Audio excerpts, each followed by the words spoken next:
नमस्कार. वैचारिक किडेच्या या एपिसोडमध्ये तुम्हा सगळ्यांचं स्वागत करतो. मी संतोष. आज एका नवीन टॉपिकवर मी तुमच्यासोबत बोलणार आहे. टॉपिक तसा जुना आहे, पण तो आजच्या सिच्युएशनला रिलेटेड आहे.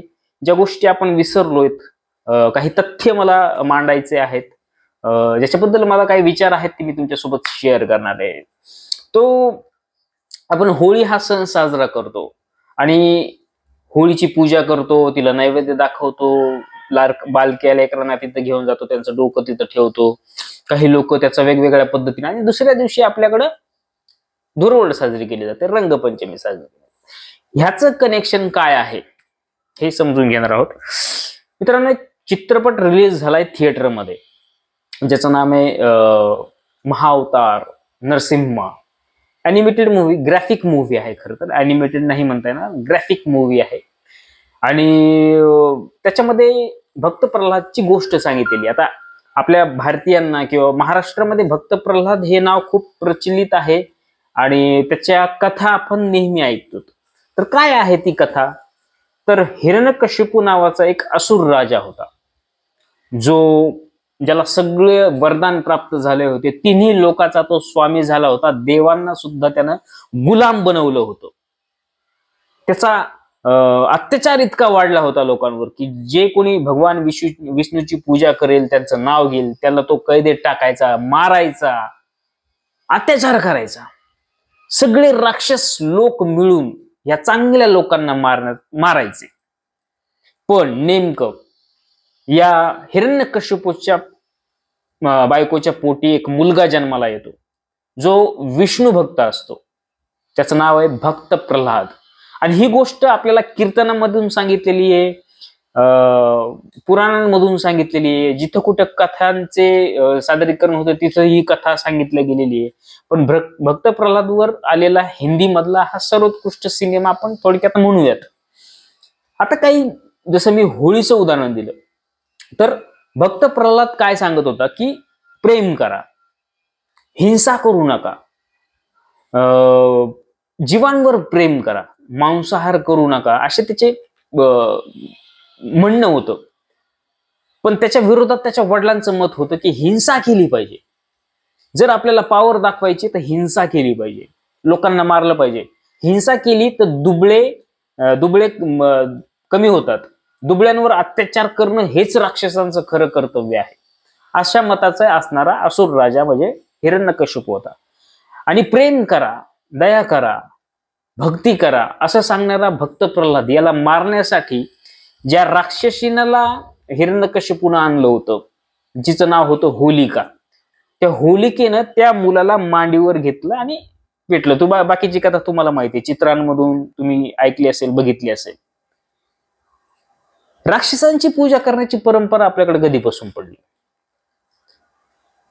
होळी हा सण म्हणून आपण साजरा करतो, पण तिनं जो प्रयत्न केला होता की प्रेम करा असा संदेश देणारा, भक्ती करा असं सांगणारा, विष्णूची भक्ती करा असं सांगणाऱ्या मुलाला मारण्यासाठी तिनं हा सगळा घाट घातला होता. तिची आपण पूजा कधीपासून करायला लागलो?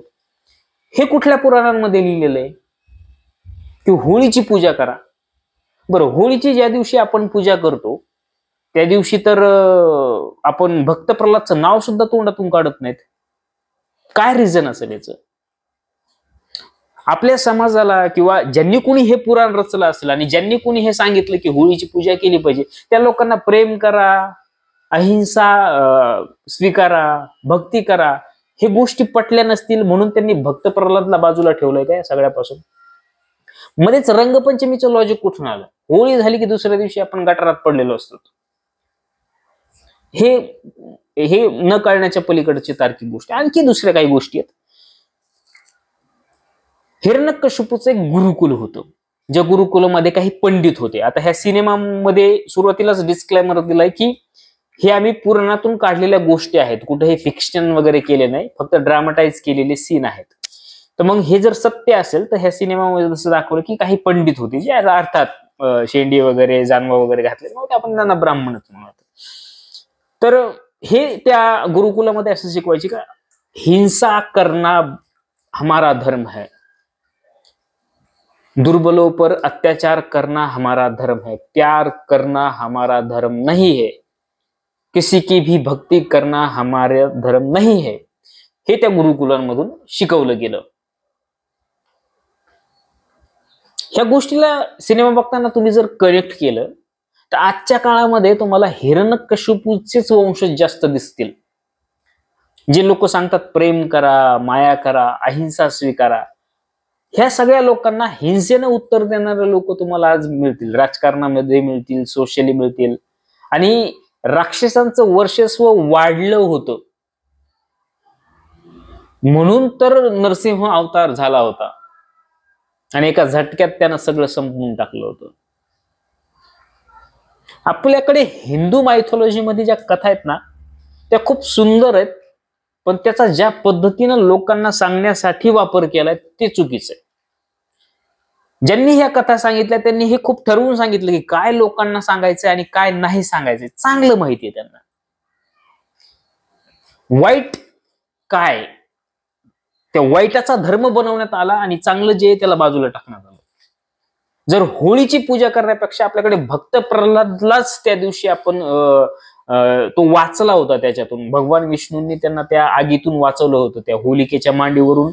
म्हणजे होलिका पेटून गेली पण भक्त प्रल्हाद वाचला होता. तर तो दिवस आपण भक्त प्रल्हादचा काय म्हणतात ना एक तो वाचला होता. चला धार्मिक सण आहे म्हणून भक्त प्रल्हादचा आपण तिथं हे केलं असता की तो वाचला होता, त्याचा आनंदोत्सव, की भक्ती केल्याच्या नंतर देव तुम्हाला येऊन भेटतोच आणि तो चराचरात आहे, हा संदेश आपल्याला त्या दिवशी देता आला असता. पण आपण ते करत नाही. होळी म्हणजे वाईट आहे, इट्स ओके. त्या दिवशी होळी सोबत आपण राग, द्वेष, मोह, माया, मत्सर, व्यसन, आतंकवाद, दहशतवाद, बेरोजगारी हे सगळं त्यामध्ये जाळून टाकतो.